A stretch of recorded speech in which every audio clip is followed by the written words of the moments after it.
ध्वजा प्रणाम। 1 2 3 ऊपर नीचे।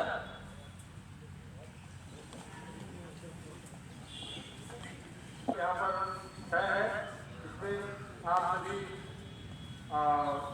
गणमान्य बंधुओं का अभिवादन स्वागत है। परिचय के क्रम में हमारे बीच केराकत खंड के माननीय खंड संचालक श्रीमान हमारे इस खंड के ब्लॉक प्रमुख जी श्रीमान अजय प्रकाश सिंह जी हैं। आपका कार्यक्रम में स्वागत है। हमारे बीच में हमारे विभाग के माननीय हमारे विभाग के शारीरिक शिक्षा प्रमुख जी श्रीमान अभिषेक जी हैं। आपका निवास केराकत है, आप दीवानी में अधिवक्ता हैं। हम लोगों के बीच प्रांत के समग्र ग्राम विकास का कार्य देखते हैं श्रीमान राम प्यारे जी भाई साहब। आपका निवास मुफ्तीगंज है, आप विद्यालय के प्रबंधक हैं। जिसमें लोग पुरातन काल से रहते आए हैं, उन्हीं लोगों की संस्कृति से राष्ट्र बनता है। जवानों उठो जवानों, उठो जवानों, उठो जवानों, उठो जवानों, हम भारत के स्वाभिमान सरताज हैं। अभिमन्यु के रथ का पहिया चक्रव्यूह की मार है। उठो जवानों, उठो जवानों, उठो जवानों, हम भारत के स्वाभिमान सरताज हैं। अभिमन्यु के रथ का पहिया चक्रव्यूह की मार है। चमके जो दिन कर चमका है, उठे कि जो तूफान उठे। चले चाल मस्ताने गज सी, हंसे कि विपदा भाग उठे। हम भारत की, हम भारत की, हम भारत की तरुणाई हैं, माता के गलहार हैं। अभिमन्यु के रथ का पहिया चक्रव्यूह की मार है। उठो जवानों, उठो जवानों, उठो जवानों, हम भारत के स्वाभिमान सरताज हैं। अभिमन्यु के रथ का पहिया चक्रव्यूह की मार है। खेल कबड्डी कहकर पाले में न घुस पाए दुश्मन। प्रतिद्वंदी से ताल ठोक कर कहे दो भाग जाओ दुश्मन। माजी जाके, माजी जाके, माजी जाके वीर शिवा हम राणा के अवतार हैं। अभिमन्यु के रथ का पहिया चक्रव्यूह की मार है। उठो जवानों, उठो जवानों, उठो जवानों, हम भारत के स्वाभिमान सरताज हैं। अभिमन्यु के रथ का पहिया चक्रव्यूह की मार है। गुरु पूजा में एकलव्य हम वैरागी के बाण है। लव कुश की हम प्रखर साधना, शकुंतला के प्राण हैं। चंद्रगुप्त की, चंद्रगुप्त की, चंद्रगुप्त की दिग्विजयों के हम ही केवल हार हैं। अभिमन्यु के रथ का पहिया चक्रव्यूह की मार है। उठो जवानों, उठो जवानों, उठो जवानों, हम भारत के स्वाभिमान सरताज हैं। अभिमन्यु के रथ का पहिया चक्रव्यूह की मार है। कोरा बादल जयमल पत्ता, भगत सिंह सुखदेव आजाद, केशव की हम देव साधना, माधव बन होती आवाज। आज नहीं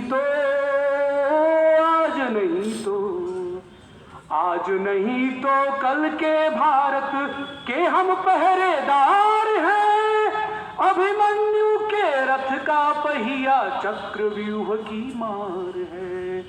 उठो जवानों, उठो जवानों, उठो जवानों, हम भारत के स्वाभिमान सरताज हैं। अभिमन्यु के रथ का पहिया चक्रव्यूह की मार है, चक्रव्यूह की मार है, चक्रव्यूह की मार है। करते हैं, अभी परिचय हुआ, परिचय अभी कुछ और बाकी है। आपके सामने 2 चित्र लगे हुए हैं और परम पवित्र भगवत ध्वज भी लगा हुआ है। मैं शुरू करता हूं परिचय के क्रम में। राष्ट्रीय स्वयंसेवक संघ के संस्थापक बंधुओं, मनुष्य 3 प्रकार का होता है। एक नरपशु होता है, दूसरा नरपिशाच होता है और तीसरा नरोत्तम होता है। नरपशु वह होता है जो स्वयं कमाता है और स्वयं खाता है, वह नरपशु कहलाता है। नरपिशाच वो होता है जो स्वयं कमाता है और परिवार को चलाता है, वह नरपिशाच कहलाता है। और नरोत्तम वो होता है जो स्वयं कमाना, परिवार को चलाना, साथ साथ समाज और राष्ट्र का भी चिंतन करना, वह नरोत्तम कहलाता है। ऐसे नरोत्तम श्रेणी के महापुरुष डॉक्टर केशवराव बलिराम हेडगेवार ने राष्ट्रीय स्वयंसेवक संघ की स्थापना सन 1925 में किया। डॉक्टर साहब के जीवन में जब कोई व्यक्ति महान बनता है, जब कोई व्यक्ति उच्च शिखर पर जाता है, तो उससे उसके बाल्यकाल के जीवन की समीक्षा की जाती है। उसका बाल्यकाल कैसा रहा होगा, उसके परिवार का, उस समाज का क्या संस्कार रहा होगा कि एक छोटा सा नन्हा सा बालक इतना बड़ा काम कर लेता है। परम पूजनीय डॉक्टर साहब के बचपन का नाम केशव के नाम से सब जानते थे विद्यार्थी। एक बार कक्षा में शिक्षा अधिकारी का आगमन होता है और शिक्षा अधिकारी के आगमन पर जिस समय इस देश के अंदर वंदे मातरम सोचना कठिन था, उद्घोष लगाना और वंदे मातरम के नारे लगाना बहुत कठिन बात थी। जब नारे लगते थे, जब वंदे मातरम का उद्घोष होता था, तो कड़ी से कड़ी सजा दी जाती थी इस देश के लोगों को। तब वह केशव नाम का विद्यार्थी उस शिक्षा अधिकारी के आगमन पर इस प्रकार की योजना बनाता है कि जिस कक्षा में वह अंग्रेज शिक्षा अधिकारी जाता है, उस कक्षा से केवल और केवल एक आवाज आती है, वंदे मातरम। यानी वंदे मातरम जब सोचना कठिन था इस देश के अंदर, तब किस प्रकार का चिंतन डॉक्टर केशवराव बलिराम हेडगेवार का रहा होगा। उनके परिवार का संस्कार, उनके जिसके आराध्य रहे होंगे, जिस देवता के, उनकी कृपा से इस प्रकार का चिंतन था डॉक्टर हेडगेवार जी का। और सबसे बड़ी बात यह है कि उनको किसी को इस बात की जानकारी भी नहीं मिल पाती कि वंदे मातरम के उद्घोष लगाने की योजना बनाया किन्होंने, यानी कितना सुंदर योजना का। ऐसे केशव जी के विद्यार्थी जीवन से लेकर ढेर सारी कहानियां जो उनके जीवन को आगे बढ़ाते हुए देखती हम सबके लिए प्रेरणा के रूप में है। रानी विक्टोरिया के राज्यारोहण पे विद्यालय के अंदर मिठाइयां बंटती हैं। कक्षा 4 में 5 में पढ़ने वाले विद्यार्थी को यदि मिठाई देते हैं तो मिठाई वो क्या करेगा, मिठाई को वो स्वयं ग्रहण करेगा। लेकिन डॉक्टर केशवराव बलिराम हेडगेवार जब बचपन में उनको मिठाई मिलती है रानी विक्टोरिया के राज्यारोहण पर, तो वो मिठाई लेना स्वीकार नहीं करते और मिठाई जबरदस्ती दबावबस जब उनके हाथ में रखी जाती है तो मिठाई मसल कर कचड़े के दान में डाल देते हैं और कहते हैं ऐसे देशद्रोहियों की मिठाई मुझे स्वीकार नहीं है। यानी ऐसे चिंतन के बाद डॉक्टर केशवराव बलिराम हेडगेवार जी ने इतने बड़े संगठन की स्थापना किया था। नागपुर से, महाराष्ट्र से कलकत्ता जाकर चिकित्सक की पढ़ाई करने की क्या आवश्यकता थी? और इस बात को अगर ध्यान करेंगे तो ध्यान में आएगा कि कलकत्ता एक ऐसा स्थान था कि क्रांतिकारियों का गढ़ हुआ करता था। और डॉक्टर साहब को कलकत्ता जाने के पीछे जो उद्देश्य था, वो उद्देश्य था कि हमको क्रांतिकारियों का सहयोग करना है, हमको अपने देश को परम वैभव तक पहुंचाना है, भारत माता की जय जयकार होनी चाहिए इस दुनिया के अंदर। इसलिए वो क्रांतिकारियों का सहयोग करते रहे और साथ साथ शिक्षा भी ग्रहण किया। जब जैसी आवश्यकता पड़ी इस देश के क्रांतिकारियों को, कभी बंदूक की आवश्यकता पड़ी, कभी हथियार इत्यादि की आवश्यकता पड़ी, हर आवश्यकता को पूर्ण करने का पूरा प्रयास डॉक्टर हेडगेवार जी ने किया। बड़े संगठनों का नेतृत्व भी किया। डॉक्टर केशवराव बलिराम हेडगेवार जी ने सन 1925 में जब संघ की स्थापना की बात किया तो कुछ बुद्धिजीवियों को साथ अपने आवास पे बुलाते हैं और चिंतन करते हैं, मुझे इस प्रकार के संगठन की आवश्यकता है जो संपूर्ण समाज का संगठन करना। संगठन यानी क्यों? संगठन की आवश्यकता क्यों पड़ी इस देश के अंदर? भारत को सोने की चिड़िया कहा जाता था। भारत में अनेक धन संपदा थी, हजारों क्रांतिकारी और वीरांगनाएं भी जन्म लिया, फिर भी इस देश के अंदर हिंदू संगठन की आवश्यकता क्यों पड़ी? इस बात का चिंतन होना चाहिए, इस बात का प्रश्न हम सबके मन में उठना चाहिए और स्वाभाविक रूप से उठता होगा। वो केशव नाम के विद्यार्थी जब बड़े होते हैं और इस देश के अंदर जब केवल सरकारी 75 डॉक्टर हुआ करते थे, डिग्रीधारी केवल 75 डॉक्टर हुआ करते थे, उस समय के वो जो है डिग्रीधारी डॉक्टर साहब थे। उन्होंने नौकरी नहीं किया, उन्होंने अपने जीवन को किसी सुविधाभोगी में नहीं लगाया, अपना जीवन अपना तिल लगा दिया इस राष्ट्र के लिए। इस देश में संगठन की आवश्यकता क्यों पड़ी, यह बात प्रश्न में आती है। हम सबको इतिहास में जाना पड़ेगा। इस देश के अंदर सब कुछ होने के बाद भी हम लगातार जंजीर की बेड़ियों से बंधे गए। फाहियान नाम का एक चीनी वैज्ञानिक इस देश के अंदर अध्ययन करने आता है और अध्ययन करते करते गांव में जाता है और अध्ययन इस बात का करने आता है कि भारत सोने की चिड़िया क्यों कहा जाता है। भारत क्यों इतना समृद्धशाली है? देखता है एक गांव में दो किसान आपस में लड़ते रहते हैं और लड़ाई इस बात की रहती है कि एक किसान ने दूसरे किसान को अपना खेत बेच दिया और दूसरे किसान ने खेती करते करते साल 2 साल बाद उसको सोने से सिक्का एक घड़ा मिलता है और वो घड़ा वो सोचता है कि ये जो घड़ा है जिस किसान ने बेचा था वो उसका घड़ा होगा। वो घड़ा लेकर जाता है देने के लिए और सामने वाला जो किसान है उसने घड़ा लेना अस्वीकार किया और कहा कि यह घड़ा मेरा नहीं है, मैंने आपको खेत बेच दिया, यह घड़ा आपका है। इसी बात को लेकर नोकझोंक होती रहती है और दोनों आपस में उस घड़े को नहीं लेना पसंद करते हैं और उस क्षेत्र के मुखिया के पास जाता है और गरीबों के बीच में वितरित होता है। वो फाहियान नाम के चीनी वैज्ञानिक को यह बात ध्यान में आ जाती है कि भारत को तोड़ना है तो भारत को शक्ति के दम पर कभी नहीं तोड़ सकते। भारत को तोड़ना है तो भारत के अंदर फूट डालो। भारत के अंदर आपस में जो सामंजस्य है, जो संस्कृति के साथ जीते हैं, इनको तोड़ो, फूट डालो और अधिकार करो। और इस देश के अंदर वही हुआ। हमारे यहाँ फूट डालने का काम किया गया, कभी भाषा के नाम पर, कभी क्षेत्र के नाम पर, कभी जाति के नाम पर हम बंटते गए और जिनकी कोई औकात नहीं थी हमारे सामने खड़े होने की, ऐसे मुट्ठी भर आक्रांताओं ने जैसा चाहा वैसा चलाने का प्रयास किया था हम सबको। लेकिन इसी देश के अंदर स्वामी विवेकानंद और चंद्रशेखर आजाद, नेताजी सुभाष चंद्र बोस जैसे लोगों का भी जन्म हुआ, रानी अहिल्याबाई, रानी लक्ष्मीबाई जैसे लोगों का जन्म हुआ। उसी कड़ी में डॉक्टर हेडगेवार का भी जन्म हुआ। सबने अपने हिसाब से काम किया इस देश को काम करने के लिए, इस देश को परम वैभव तक ले जाने के लिए, भारत माता की जय जयकार के लिए सबने अपना काम किया। सभी बलिदानी, सभी क्रांतिकारी और सभी वीरांगनाएं हम सभी के लिए पूजनीय है। उसी कड़ी में डॉक्टर हेडगेवार जी ने राष्ट्रीय स्वयंसेवक संघ की स्थापना किया और कहा मैं ऐसे संगठन की स्थापना करूंगा जो संपूर्ण समाज को एक दिशा में एक साथ चलने का प्रयास करेगा। यानी आज जो हम कार्य करने वाले हैं संगठन में ये जो संचलन है वो शक्ति का प्रदर्शन नहीं है। हम यह बात संदेश देना चाहते हैं, यह समाज में जागरण करना चाहते हैं कि संगठन गढ़े चलो, सुपंथ पर बढ़े चलो, भला हो जिसमें देश का वो काम सब किए चलो। आ रही है आज चारों ओर से वही पुकार, हम करेंगे मातृभूमि के लिए अपार। कष्ट जो मिलेगा मुस्कुरा के सब सहेंगे हम, देश के लिए सदा जिएंगे और मरेंगे हम। इस प्रकार के भाव का जागरण इस देश के अंदर जगना चाहिए।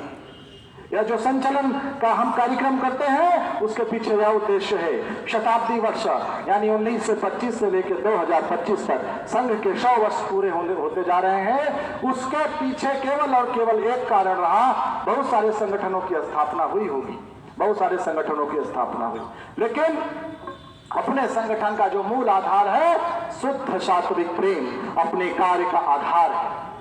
डॉक्टर जी ने संघ की स्थापना किया और 1926 में जब संघ की शाखा प्रारंभ किया था तो संघ की शाखा के पीछे जो उद्देश्य था कि संपूर्ण हिंदू समाज एक सूत्र में पिरोले, एक सूत्र में पिरोएगा, एक सूत्र में जब बंध जाएगा तो निश्चित रूप से भारत माता की जय जयकार होगी। हम जो बिखरे रहे वो सब एक हो जाए, भारत स्वतंत्र तो हो जाएगा लेकिन फिर से हम गुलामियों की जंजेड़ी से न बने। ऐसे मुट्ठी भर आक्रांताओं के बल पर हम ना जो है गुलामी की कहर सर है, इसलिए राष्ट्रीय स्वयंसेवक संघ की स्थापना। संघ की शाखा जब प्रारंभ हुई थी तो आश्चर्य होगा हम सबको जान के, बाल स्वयंसेवकों ने कक्षा 3 में पढ़ने वाले, कक्षा 4 में पढ़ने वाले विद्यार्थियों के द्वारा शाखा शुरू हुई थी। और एक शाखा ने शुरू किया नागपुर के मोहिते के बाड़ा नामक स्थान पर। वह शाखा आज वटवृक्ष के रूप में देश के अंदर खड़ी हुई।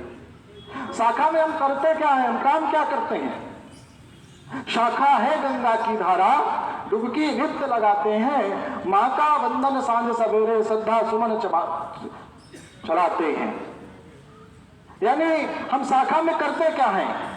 शाखा में हम खेल के माध्यम से, गीत के माध्यम से, अपने कार्यक्रमों के माध्यम से कुछ संस्कार सीखते हैं। हम इसी शाखा में गीत गाते हैं कि चंदन है इस देश की माटी, तपोभूमि हर ग्राम है, हर बाला देवी की प्रतिमा, बच्चा बच्चा राम है। यानी कितनी बड़ी कल्पना डॉक्टर हेडगेवार जी की रही होगी जब वो ऐसे विद्यार्थियों के साथ खेलते थे तो उनकी हंसी भी उड़ाई जाती थी, उनको मजाक भी उड़ाया जाता था। बच्चों के साथ खेलते हैं लेकिन वो चंदन है इस देश की माटी, वो जो गीत है वो प्रेरणा देता है इस देश का बच्चा बच्चा राम है, इस देश के प्रत्येक बच्चे में राम है और रामत्व को जगाने की आवश्यकता है। और कैसा रामत्व? मर्यादा पुरुषोत्तम राम। यानी जिस दिन प्रत्येक व्यक्ति के अंदर, इस देश के प्रत्येक व्यक्ति के अंदर यह भाव जग जाएगा ये देश मेरा है, और प्रत्येक व्यक्ति के हृदय में रामत्व का भाव जग जाएगा, यानी मर्यादा पुरुषोत्तम राम के जीवन के बारे में जब आप जाएंगे, आपने रामायण देखा होगा, भगवान राम अभी जो है पुनः उनका प्राण प्रतिष्ठा का कार्यक्रम हुआ है। आप सभी इस समय कार्यक्रम को देख रहे होंगे। भगवान राम ने जब माता सीता संकट में थी तो भगवान राम ने वही काम किया था जो उन्हीं की प्रेरणा से राष्ट्रीय स्वयंसेवक संघ की भी स्थापना हुई है। भगवान राम ने क्या किया था? वनवासी गिरिवासी वंचित सबको इकट्ठा किया, तब लंका पर विजय प्राप्त किया, तब माता जो है संकट से वापस आई थी। वही काम संपूर्ण समाज को इकट्ठा किया, कोई छोटा कोई बड़ा नहीं है। अमंत्रम अक्षरम नास्ति, नास्ति मूलम औषधम, अयोग्य पुरुषो नास्ति, योजक सत्य दुर्लभा। कोई भी ऐसा अक्षर नहीं है इस धरती पर जिसका कोई मंत्र नहीं बन सकता, ऐसी कोई जड़ नहीं है, ऐसा कोई तना नहीं है जिसकी औषधि नहीं बन सकती, ऐसा कोई व्यक्ति नहीं है जो अयोग्य है। योजक तत्र दुर्लभा, योजना करने वाला यदि अच्छा है तो निश्चित रूप से अच्छी योजना हो जाएगी। डॉक्टर हेडगेवार जी ने संघ की शाखा में वही प्रारंभ किया। हम सामाजिक समरसता की बात करते हैं, हम कहते नहीं हैं, हम करते हैं। शाखा में खेल में हम कबड्डी खेलते हैं। एक पाले से दूसरे पाले का व्यक्ति जब कबड्डी बोलने जाता है तो कबड्डी बोलते बोलते सामने वाली जो टीम है वो जैसे दांव पाती है, हाथ पाती है, पांव पाती है, जो भी अंग पाती है उठा के गिरा देती है। वो ये नहीं देखती है कि वो किस जाति का है कि हम उसका पैर पकड़े, किस बिरादरी का है। यह सामाजिक समरसता का विषय है। यानी संपूर्ण हिंदू समाज की एक होने की बात केवल हम बौद्धिक में नहीं करते, हम क्रिया में भी करते हैं। और कबड्डी बोलते बोलते, कबड्डी खेलते खेलते हमने ये संस्कार सीखा है कि संपूर्ण समाज हमारा है। और जैसे ही वो मर जाता है, जैसे वो आउट हो जाता है, दूसरा जब उसकी टीम का जाता है, इस भाव से जाता है कबड्डी बोलने के लिए कि हमारा भाई मर गया है, उसको जीवित करना है, यानी सामने वाले को मार के आना है। इस प्रकार का भाव अगर कहीं होता है तो राष्ट्रीय स्वयं सेवक संघ की शाखा पकड़कर, कमर में हाथ डालकर, जहां सब कुछ भुला देते हैं हम, किस जाति किस बिरादरी का कोई है, हम सभी मिलकर एक साथ काम करते हैं। संघ, अपना संघ यही हम सबको सिखलाता कि हो जाओ सब एक। हम इसी देश के अंदर इतनी प्रकार की चुनौतियां हम सबके सामने हैं। इस देश के अंदर आज से 15-20 साल पहले जब किसी पर बढ़े चलो, इस भाव के साथ हमको निरंतर खड़े होना पड़ेगा। हम संघ की प्रतिज्ञा में बोलते हैं, सर्वशक्तिमान श्री परमेश्वर तथा अपने पूर्वजों का स्मरण कर मैं प्रतिज्ञा करता हूं कि अपने पवित्र हिंदू धर्म, हिंदू समाज, हिंदू संस्कृति के लिए हमने व्रत लिया है। हम निस्वार्थ बुद्धि से काम करने वाले लोग हैं, हम प्रामाणिकता से काम करने वाले लोग हैं। हम किसी स्वार्थ के लिए संघ का काम नहीं करते हैं। हम संगठन के जो स्वयंसेवक हैं, हम स्वयं अपनी चमड़ी और अपनी दमड़ी लगा के संगठन का काम करते हैं।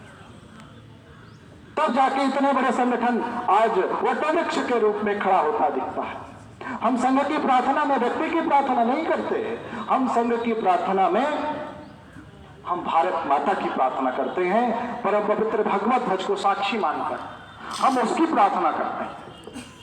यह परम पवित्र भगवत ध्वज सामान्य ध्वज नहीं है, यह आदि अनादिकाल से भारत का नेतृत्व किया है। इस देश के अंदर क्रांतिकारी और वीरांगनाएं जब रणभूमि में अपने लिए, इस राष्ट्र के लिए अपना जीवन लगाने के लिए जब आगे बढ़ते थे, तो ऐसे ध्वज को प्रतीक मानकर, ऐसे ध्वज को साक्षी मानकर काम किया। ऐसे परम पवित्र भगवत ध्वज की हम पूजा करते हैं। परम पवित्र भगवत ध्वज सुबह से लेकर शाम तक, प्रातः काल, जो प्रातः काल की बेला होती है, जो सूरज की लालिमा होती है, यही परम पवित्र भगवत ध्वज के कलर की होती है। हम उसकी पूजा करते हैं।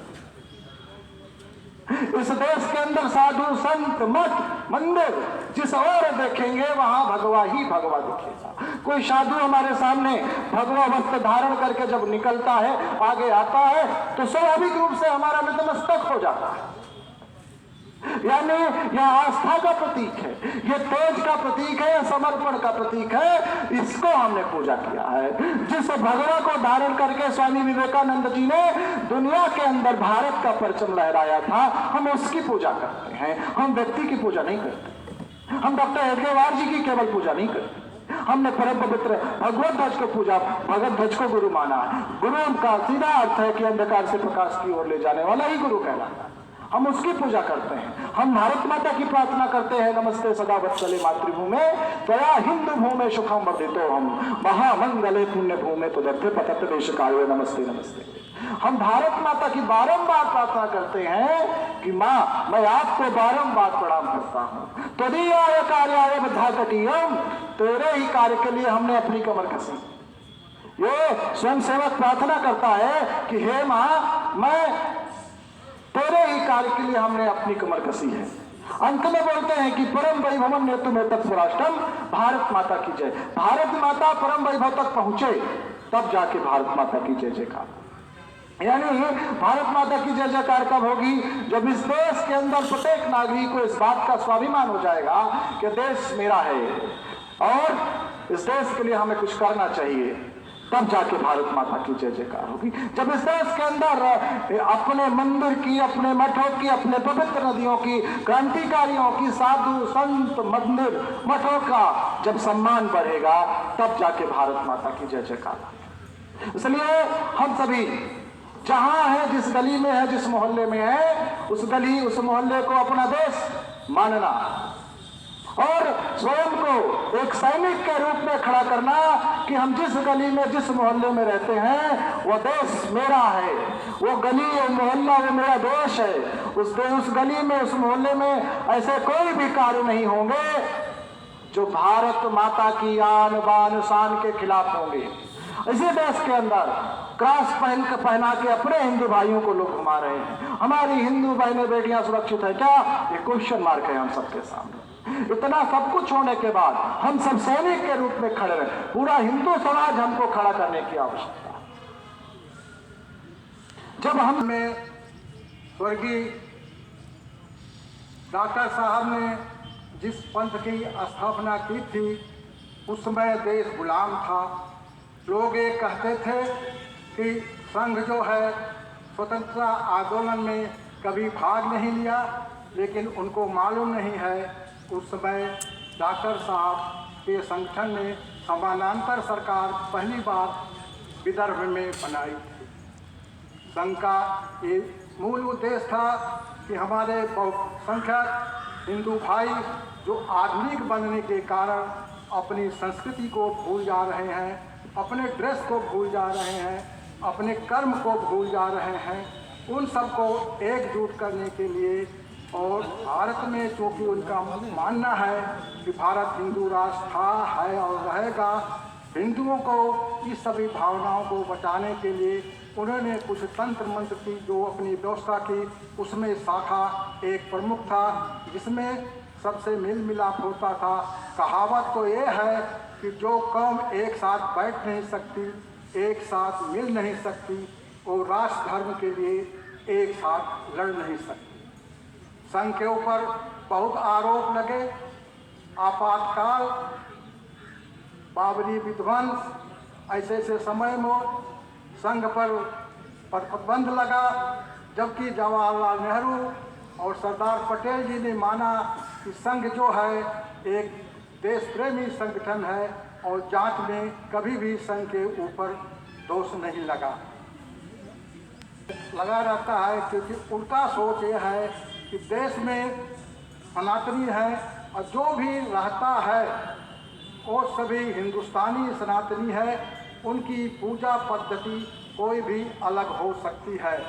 और इस क्रम में आपको याद होगा कि ये केवल हिंदू का ही संगठन नहीं है, इसमें राष्ट्रीय मुस्लिम मंच जो भी शामिल है, जो देश प्रेम के लिए सबसे आगे रहता है। संघ ने कोविड महामारी हो, सन 62 का युद्ध हो, सन 65 का युद्ध हो और भुज का जो अर्थक्वेक आया था, उसमें सबसे बिना कहे अपनी जिम्मेदारी महसूस करते हुए अपने कर्तव्य को निभाया है।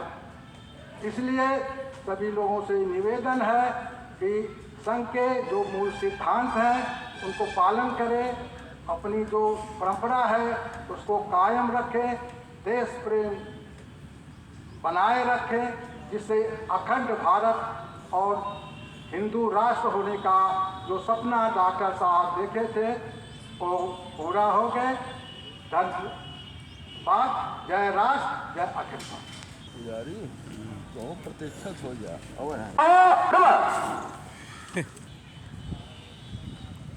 संघ दक्ष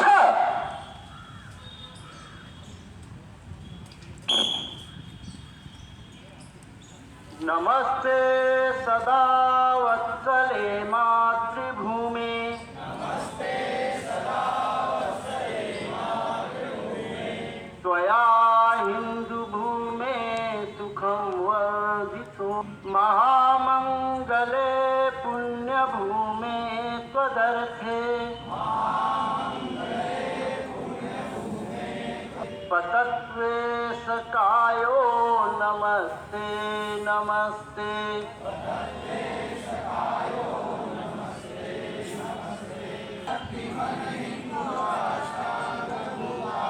इमे सादरन्त्वा नमामो वयम्,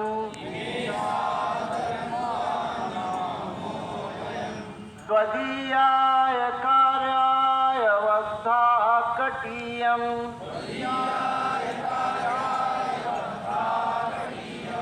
शुभामासि संदेहि तत्पूर्तये, अजय्यां च विश्वस्य देहिश्च शक्तिम्,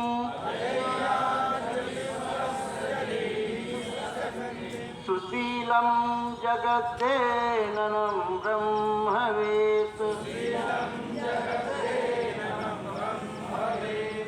संचैव यत्कण्टकाकीर्णमार्गम्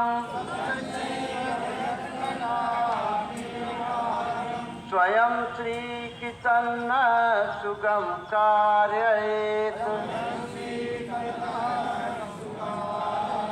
समुत्कर्षनिःश्रेयसस्यैकमुग्रम् परं साधनं नाम वीरव्रतम् तदन्तः स्फुरत्वक्षयाधे अनिष्ठा द्विजन्तः प्रजागर्तु ते प्राणृषम् विजेत्री च न संहता कार्यशक्तिः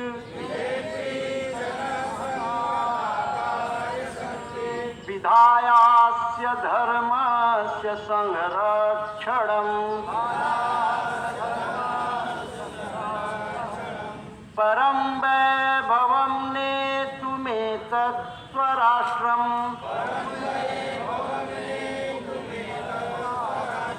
समर्था भवत्वा शिशा ते वृषम्। भारत माता की जय। दो तेज।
हमारे सब पत्रकार भी हैं। संघ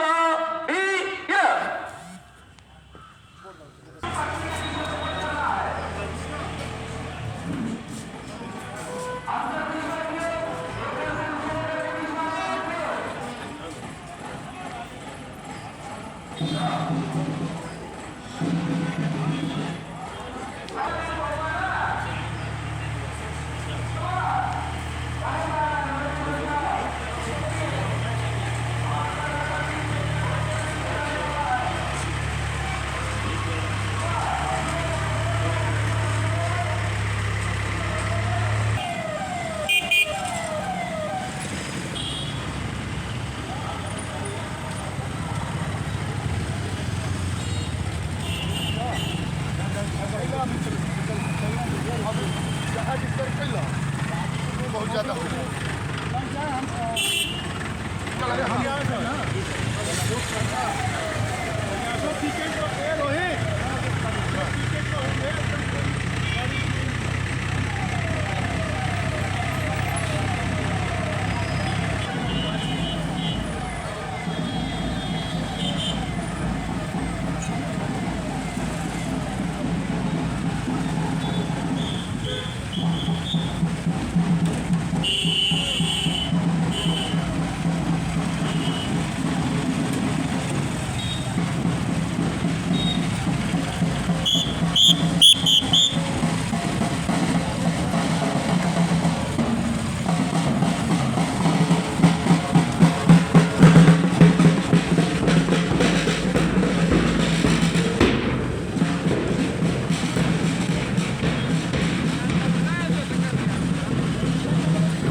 जहाँ पे रुकना भी कॉल करते रहिए, जब लाइन आगे बढ़ी तब बात चल होना। चलिए।